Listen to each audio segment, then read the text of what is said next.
اب جی سیفر ملوک شہزادہ جو تھا ایک مصر کا شہزادہ تھا، مصر کا بادشاہ تھا، شاہ آسم کا بیٹا تھا، سیف اس کا نام تھا۔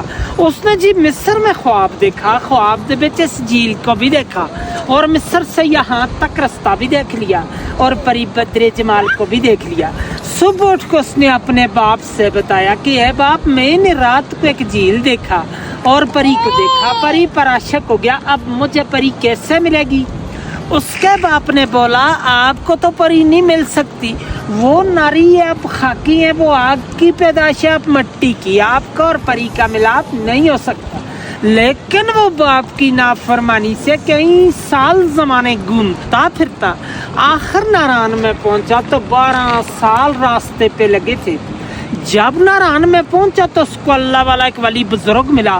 اس ولی سے پوچھا کہ مجھے پری کیسے ملے گی؟ اس نے بولا کہ یہ سامنے والا جو چھوٹا پہاڑ ہے، اسی کی بیک سائڈ میں ایک خیمے کی طرح پتھر ہے، وہ اب بھی موجود ہے، اس پتھر کے ساتھ جاؤ اور 40 دن کا چلہ کرو، اللہ کی عبادت کرو، تب پری کا پتہ چلے گا۔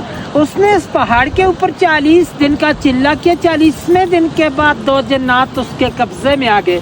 ان جناتوں نے سلیمانی ٹوپی پہنائی تو جھیل کے کنارے پر لے آئی۔ وہ کسی کو نظر نہیں آتا، اس کو سب کچھ نظر آتا ہے کیونکہ اس نے سلیمانی ٹوپی پہنی ہے۔ تو ساتھ اس کی سہیلی تھی، 8ویں بدر جمال، وہی پری جو خواب میں ملی تھی، یہاں پہ نہانے کے لیے آئی کوہ کاف سے۔ کوہ کاف جو ہے روس کے پاس ہے، چچنیا کی طرف ہے، رشیا میں۔ آ کر سب نے اپنا اپنا لباس اتارا تو نہانا شروع کر دیا۔ بدر جمال کا لباس جو تھا وہ جنوں نے اٹھا کے شہزادے کو دے دیا، شہزادے نے اپنے قبضے میں کر لیا۔ دوسری سہیلی لباس پہن کر چلا گئی تو بدر جمال اکیلی رہ گئی، وہ جا نہیں سکتی تھی۔ شہزادے نے اس کو اپنی چادر پہنا کر نیچے ناران لے گیا۔ جب ناران میں پہنچا تو دوسری سہیلیوں نے جا کے دیو سفید کو بتایا۔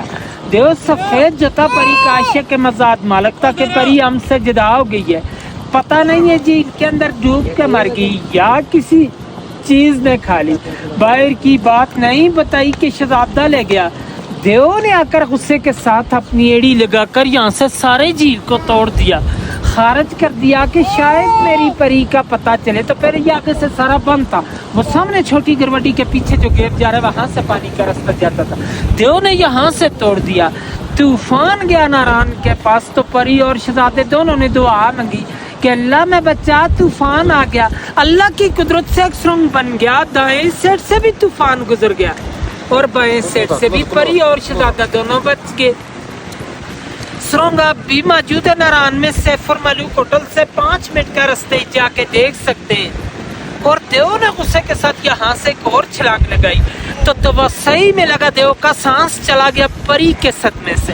پری کو لے کے شہزادہ شہر مصر کو چلا گیا، شہزادے کا سیف نام تھا، ملوک ملاقات سے کہتے ہیں، اس لیے جھیل کا نام مشہور کہتے سیفر ملوک جھیل، اور اس کی داستان بنی۔ پھر لوگ آنے شروع ہوئے، اس وقت انسان کی آبادی نہیں تھی، کو کافی پریستان تھا، پریوں کا دیس تھا، اور آپ اس وقت 10,500 کی ہائٹ پہ بیٹھے ہیں، 27 سمندر سے، وہ سامنے ملکہ پربت ہے، برف والی چوٹی، اس کی 17 ہائٹ ہے، لیکن آج دن تک اس پہاڑی کو کسی نے سر نہیں کر پایا۔ اس کے اندر سونے کا گھر بنا اور پریوں کا بسے ہوئے کوئی جا نہیں سکتے، جو بندہ جاتا ہے پریاں گرا دیتی ہیں۔